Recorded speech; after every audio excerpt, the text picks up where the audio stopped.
Welcome to the Romanian River channel and my first impressions of Steel Divisions DLC Second Wave, which is basically a DLC that adds in 4 extra divisions to the roster, a couple of extra units at the current time, an extra hero unit for the 4th Division armored on the allied side, and a bunch of other tweaks and fixes via the patch that launched with the DLC itself. So basically that part's free. Now, the DLC at the current time is released and it is priced at around 8 euros and I believe 10 US dollars, but I could be wrong, could be 8 again, but yeah. The DLC, like the game proper, was developed by Eugen Systems, or Eugen Systems, however you want to pronounce it, and published by Paradox Interactive. Now, the DLC itself adds in a wee bit of flexibility and balance to the game by basically adding in a couple of divisions to each side, which plug in holes that were beforehand. Like, for example, let me just actually pull it up so I can show you guys better. For example, over here with the axis, we have the 16th Luftwaffe. I can't remember the Luftwaffe Felt Division, or Field Division in English, which is basically pretty much shit in all regards except the air power, which is superlative to say the least. Though in one sense I am kind of miffed, because for example, what was that? The HS-129, which is I believe the only proper ground attack vehicle aircraft in the game currently, well, it had historically one 75mm gun mounted on its belly in a, I think it was called a board cannon gun pod, plus 4 30mm. For some inane reason, if I'm not mistaken, the game's telling us that it has 220mm, 270 okay, and 137mm, which is, it could be possible, but the more used version I know of had a 75mm, because at the point in time in Normandy, a 37mm even hitting the top side of a tank's not gonna do much, particularly when you're flying about trying to avoid getting shot at. This one, yeah, this one has the proper 75mm and it wrecks shit. And 37mm, not really. It could do a decent enough job with light tanks and possibly mediums if it manages to get a side shot, but this is basically your tank cracker. Not that the allies have tanks worth cracking that are that hard to crack. I mean, the only thing I can think of that would give a problem to Panthers would be the jumbo available with the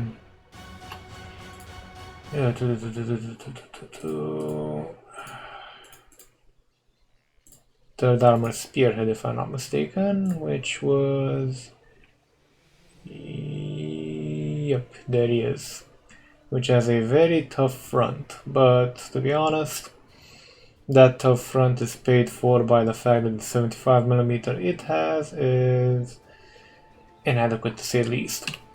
Now, besides the whole plugging the axis rather lackluster air power with the Luftwaffe Felt Division, the Allies also get a armored division, the 4th, Georgie's Boys it's called. Who was it led? Ah, General Patton's. Okay.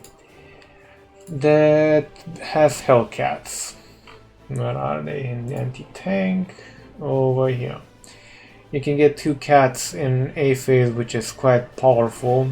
All Axis players I've faced and actually asked about this sort of arrangement were less than happy about the situation. Hellcats will wreck the day of any Panzer IV, but once you get the B and Yak Panzers or to C when Yak Panthers and Tigers show up, these things are completely impotent if the Tigers properly used. There are slight possibilities if you can mix your Hellcats with artillery barrages, because Georgie's boys get about 5 MG12, which I believe have pretty much the longest, or at least amongst the longest, gun ranges for artillery in the game. These are basically your bread and butter. It's an armor division that relies more or less on its self-propelled artillery. The AA element is quite decent as well, but for example the HS-129 can, well, in pairs it could actually manage to do a lot of damage to the AA or tanks that the AA is defending. So while the MG15 is quite good, it's no 88 to scare the living bejesus out of anything, which is a trait kind of familiar for most players of the Allied side on Steel Division. Personally, I play more or less the Allies, and I've played only one game as the Axis in my almost 10 hours spent getting familiar with Second Wave, because in my opinion the most uneven portion of the game proper is in the C phase, when the Allies basically get roller stomped if they don't establish good enough positions. For example, if it reaches into C phase and there are King Tigers or Yak Panthers on the field, it's, well, pretty much sayonara sucker, because even rhinos do not survive much or very long against a regular tiger, much less a King Tiger.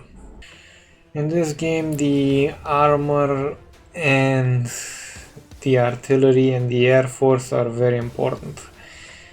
It's not, what was it called, War Game or the War Game series proper, where you could actually do rather interesting things with infantry and forests.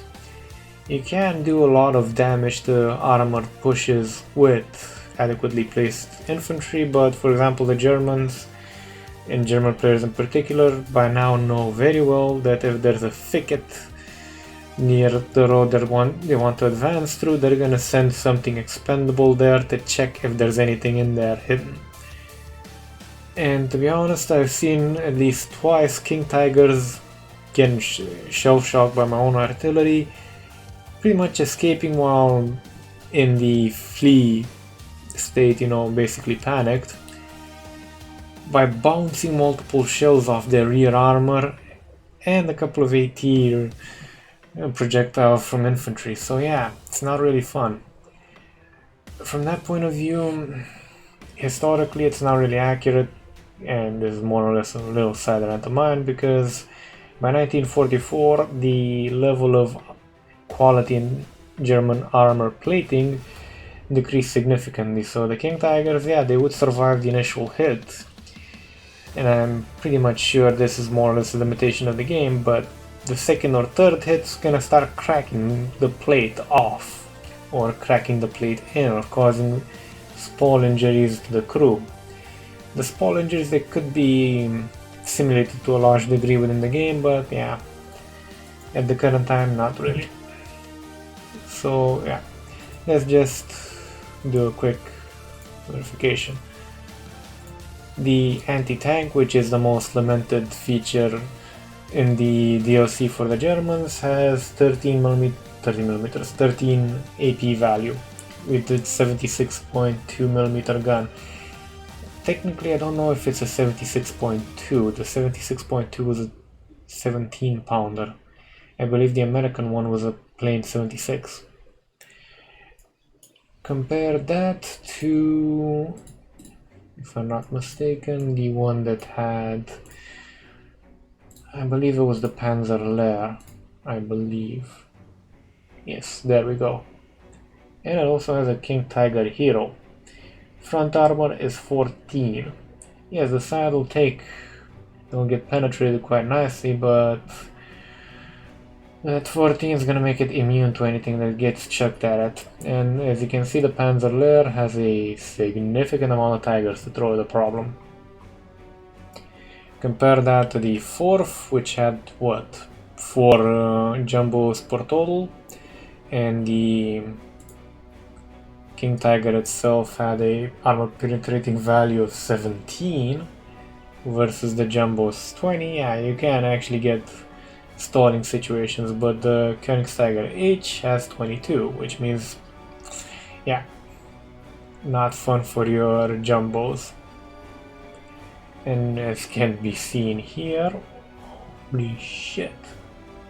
This is a Panther, pardon me. Still, about 4 Königstigers in one division, plus 6 regular tigers, plus 3 command tigers, and these will add up really quickly. And in the infantry terms, it's not that bad either. I mean, these guys are good. They'll do their job sterlingly. Plus, you do not want to get close to find out how hard that 149, that's odd, millimeter hit's gonna hit the side of your tank. The AP value is 3, but I believe Shermans have 3. And the very least, anything that's light will have 3. Like, for example, let's go for Georgie again. This is the deck I've been playing around with, and as you can see, heavy on the RT and heavy on the AA. This one's main problem is, as I said, no real staying power in terms of AP solutions. This 76 millimeter and the 76 on the Hellcat, it's gonna do jack shit versus the front of a Panther. A Tiger, yeah, I could possibly penetrate it from the side, but not frontally either. And the Rhinos don't do much for the staying power either. The only way you can actually win with the Allies is basically, in my opinion, to use the Hellcats as a defensive option. I've seen people use them as offensive, but to be blunt, the Axis, the other division besides the Luftwaffe, which is the Schnell Division Panzer, which is a veteran division that uses older tanks, so think Panzer Lehr but with older shit. These guys are surprisingly effective versus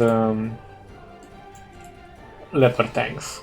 They have much shorter range at 800 versus the Hellcat's 1.2 kilometer gun range, but in the brush or in surprise attacks, yeah, you can get really butchered by these guys, especially considering these are autocannons.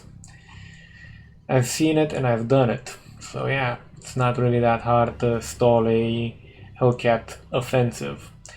People say that you can use Shermans to screen for them, but if you're having to use Hellcats to take out enemy tanks, the Shermans are likely gonna get smoked by the Tigers, Panthers, or King Tigers beforehand, so your Hellcats really don't matter.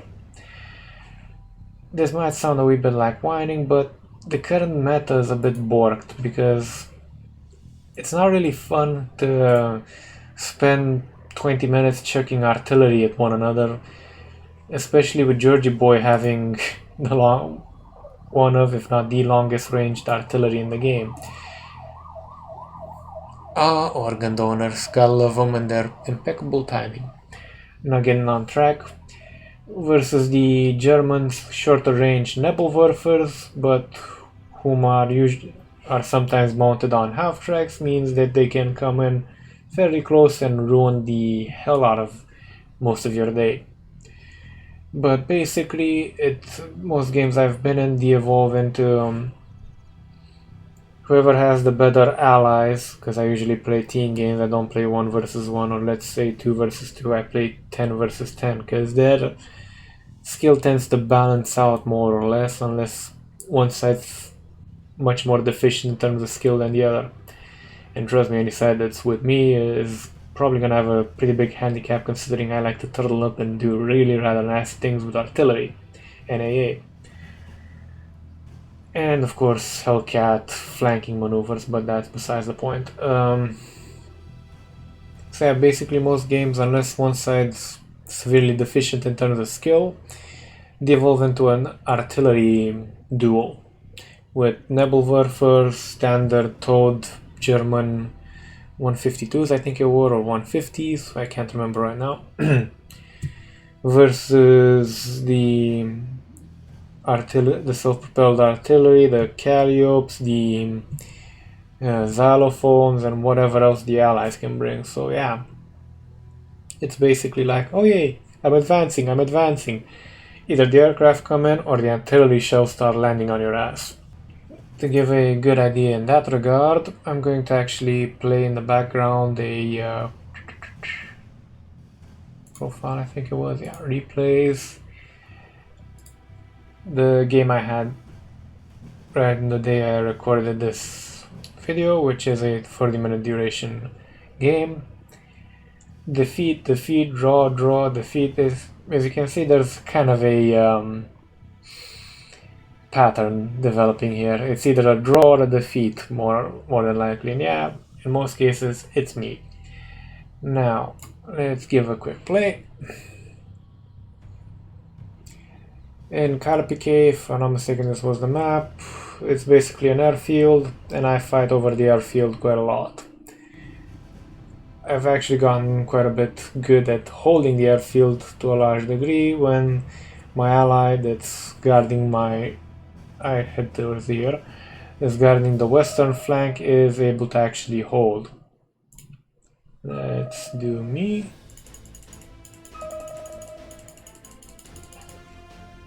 %, or 10 times speed is usually my starter, more or less. Infantry, the hero tank, Abrams, a Hellcat, some scouts, and infantry, well, what would be in modern terms an infantry fighting vehicle. And to be honest, I do manage to hold on quite nicely to my area of the map. Problem is, things do not go so well for everybody else. Well, everybody else besides the guys at the airfield. It actually gets so interesting at one point I have to divert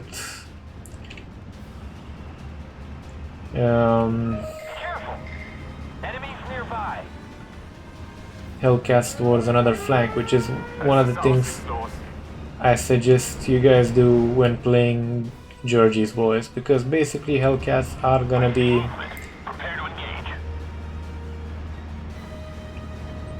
mobile support for allies. Like for example, just saying, not that it happens in this game, but let's say you're holding this side quite well, but the allies getting pushed back by tigers. You take a couple of Hellcats, you go this way, and you try to get side shots on tigers. Hopefully if you catch them, yeah, quite nice.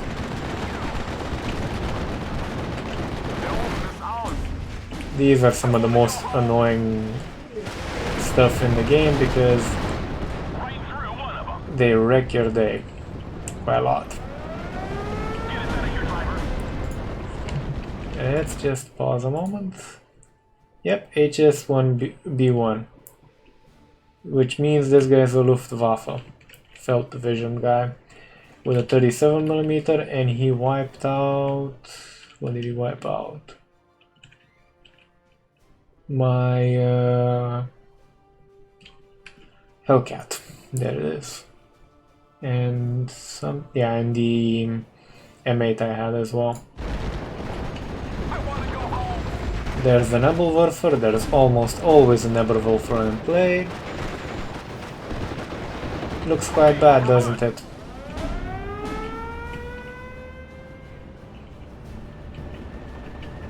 Abrams is sitting back because I actually forgot about him. We have a Stug right here, which is nice. I end up pinging the entire damn map in terms of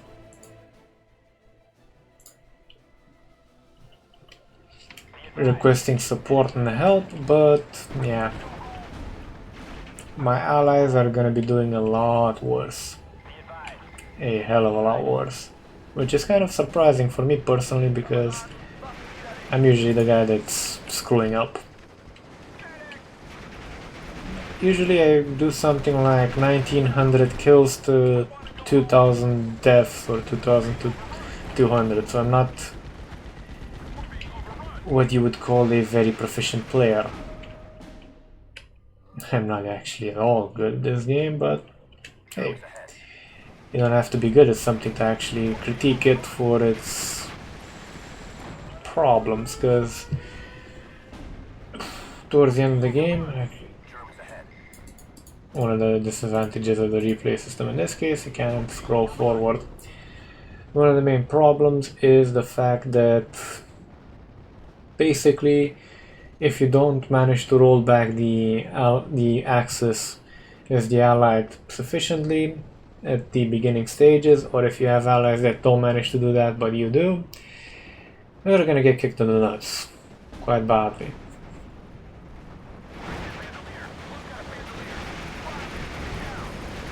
But as you guys can see, I'm actually managing to hold on quite nicely, with some aid from my random noob friend, who's doing quite a sterling job. But these guys over here, yeah, I believe that guy has to deal with, I have no clue actually, not seeing any. A Gepard, nice.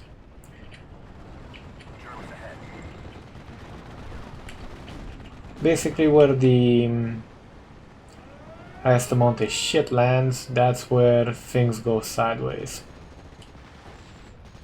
And one of the things I actually hate about the game is the fact the Germans get, for example, like that stolen Firefly. Why don't the Allies get like a stolen Panther? Because at least the Russians use them.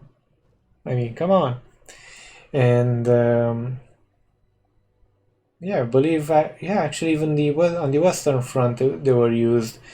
There was a British division that used a Panther tank up until it broke down near, can't remember exactly, and was near a German river. Naval warfare is being used to high effect, particularly when they're in close range and the rockets land in a decent enough pattern. Dear sweet lord.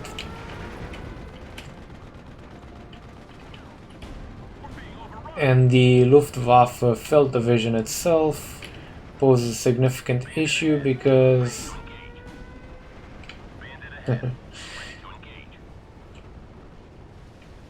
the aircraft they can bring to the table, particularly with units or divisions which do not have sufficient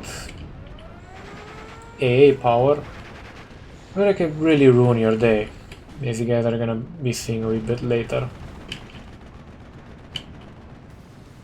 See these guys? They're gonna have a bad day later on. But I take a nice revenge on that artillery.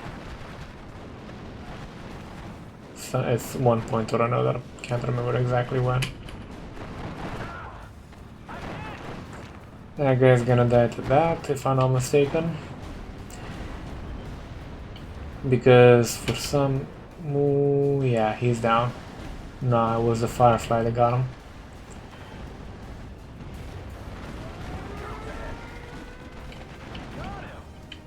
At this point I got fed up and I'm starting to use my rather more apt armor. Problem is, the German's gonna start using his apt armor as well, and one of the Germans has also the option to deploy aircraft which can do a lot of damage. There goes those guys. And as well one of my aircraft, if I'm not mistaken. No, it wasn't at this point. I love it when the enemy attacks, but attacks with the wrong sort of stuff. Problem is, there's gonna be an aircraft coming in fairly soon, and I believe this one won't have a 37.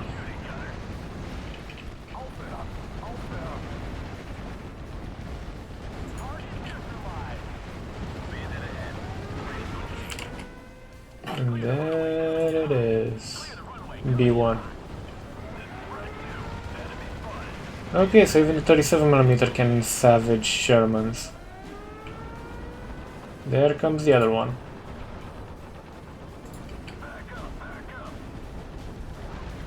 And as you can see, that's all the tanks gone. Why? Because you don't really get much in terms of AA at the beginning. So the Luftwaffe, if they manage to hit the right guy, they're gonna hurt like a motherfucker. You don't come to this channel for politically correct or PG-13 verbiage, I hope. And there's the first Tiger. Oh look, it's 15.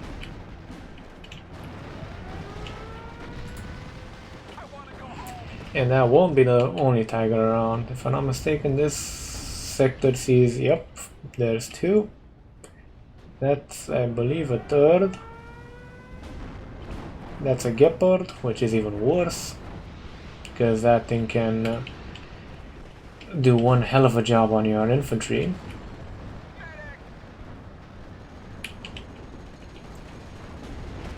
And before any Verabus or German lovers complain that the Hellcat's a bit too powerful, yeah.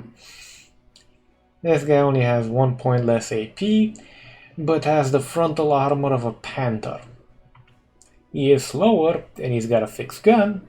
That's a problem. But in defensive operations, once you push back the enemy with this guy's gonna hold like nobody's business. The game, hopefully, with its upcoming unit packs, will introduce some much needed heavy armor or more advanced armor for the allies, or hell, even some captured armor for bloody sake.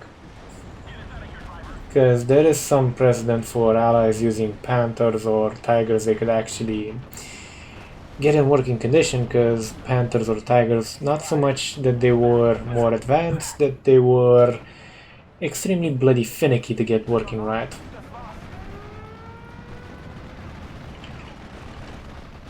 And that's another H1S, and there goes my last Hellcat currently on the field.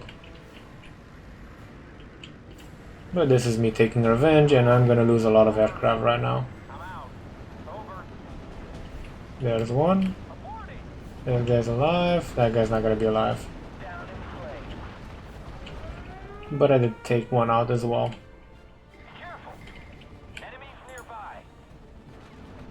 Now this place is pretty much impossible to advance within. This guy is gonna be a problem to take care of, cause yeah. Unless he points his ass at me, which usually he doesn't do, he's gonna be impossible to take out. Then there's this, which is gonna be a problem cause it can lay down a curtain of fire that does damage over time to any infantry within it. He's got a significant amount of nastiness within the local area as well, just to completely fuck me over in terms of infantry, like this guy for example.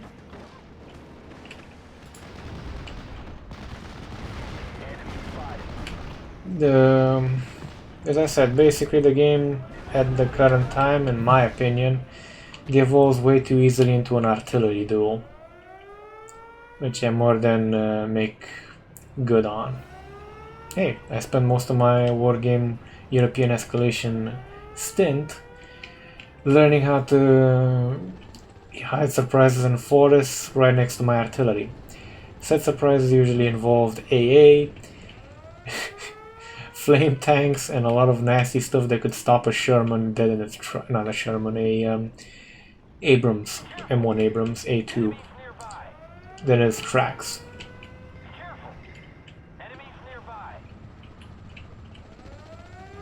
As you can clearly see, it's basically a stalemate.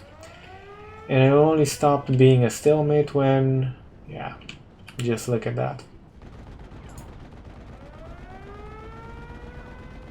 Hopefully that guy gets knocked out. No, it does not. Just look at that.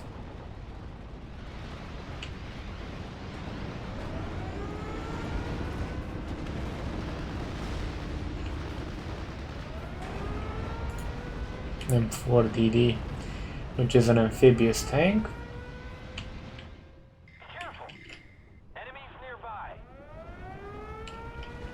At the current time, the Axis are winning via a minor, which is basically just them managing to push me and my allies back significantly enough to gain a income advantage.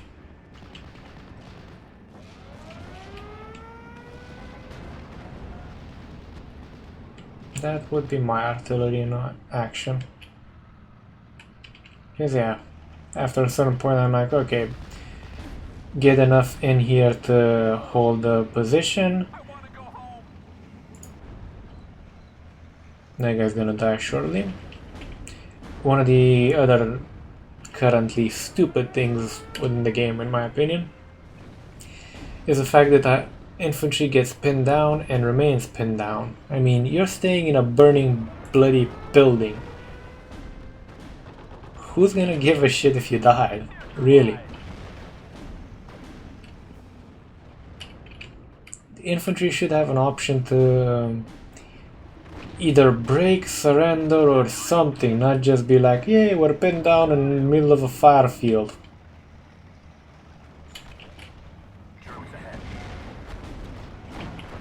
Watch this. It's not gonna end well for him, particularly with this guy up.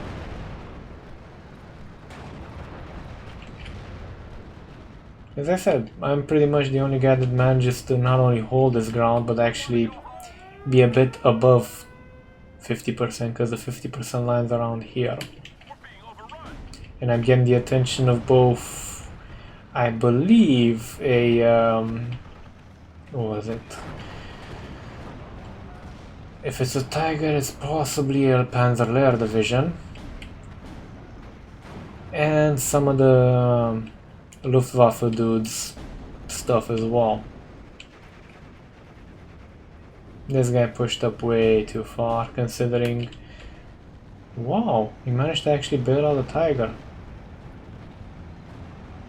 That's one derpy thing. It's bailed out, but its turret's still moving. Machine Spirit must not be pleased.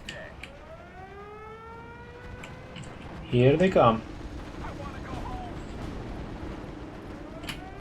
Watch this. Yeah, you better run, you little bastard.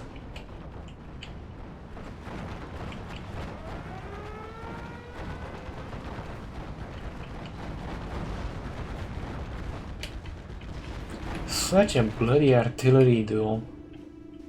Up here at least. Over here it's a bit more fluid, but not in the good way.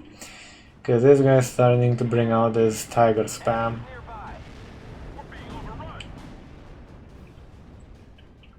And with the Panzerlehr's multiple Tiger commanders, yeah, that's gonna be a problem. Oh yeah, Flammenpanzer, that's gonna clean house. If it manages to run into a city, it's gonna bloody clean house. And this is where things start going bad, quickly.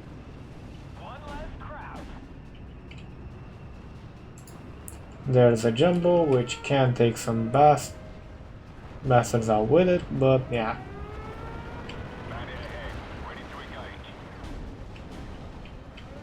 At this point, the Luftwaffe starts concentrating on me, and it shows.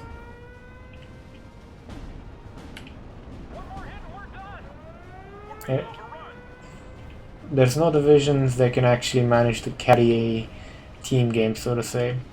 And even in 1 versus 1 or 2 versus 2 is basically which division counters the other one better and how skilled the player is in doing that.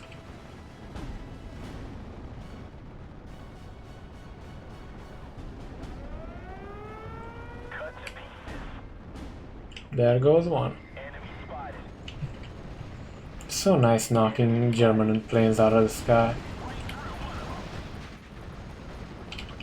Cause yeah, it's a pain in the ass to deal with the Luftwaffe stuff. But at least my guys can actually manage to hold ground. As I said, the 50 is about here, more or less. So at the current time, I'm the guy that's holding the most, with help from what's this guy's name? No, that guy left, I think. What was the other guy's name? Huh. Don't tell me I was actually holding that alone.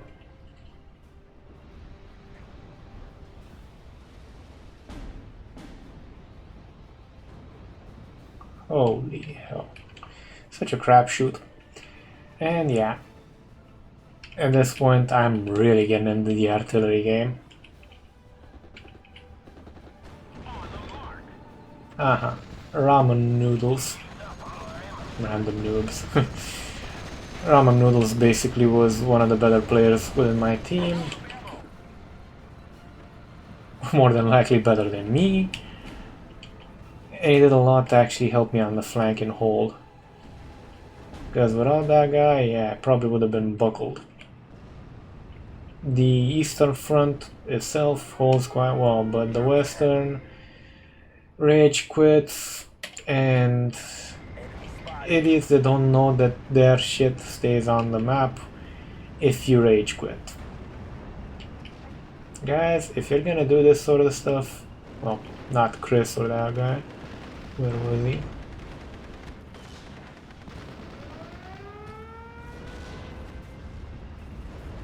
This guy, for example, if I'm not mistaken, he left. His stuff does not get transferred, which is a flaw in the game at the current time. Hopefully the developer Eugen Systems fixes this slight issue, because yeah, even if you're gonna have a oh fuck moment when a massive amount of stuff gets transferred to your side via proximity or via point count or whatever, it's better than basically having a wall of meat in front of you that's overall not that useful. Ah yes, the ammo problem, which I probably fix.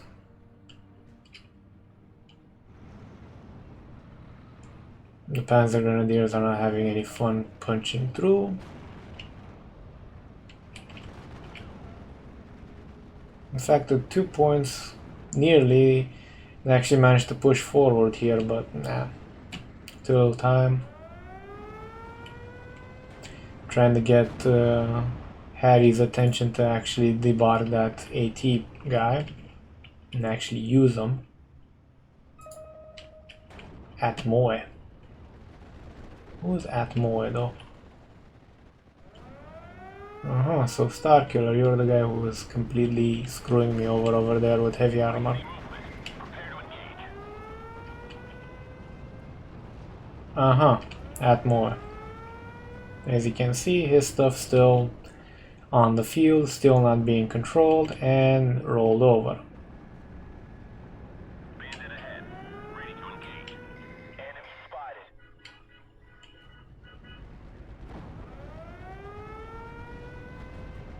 Come on, take him out, take him out, take him out. I have such a lovely time if you take him out, but nope, he's a ground attacker. A proper ground attacker. This is one of the few tigers I actually managed to help kill. Because right here I'm like, okay, this guy can actually survive.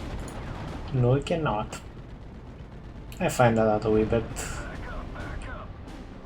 later. At this point I'm like, okay, move to the side, deflection maneuver,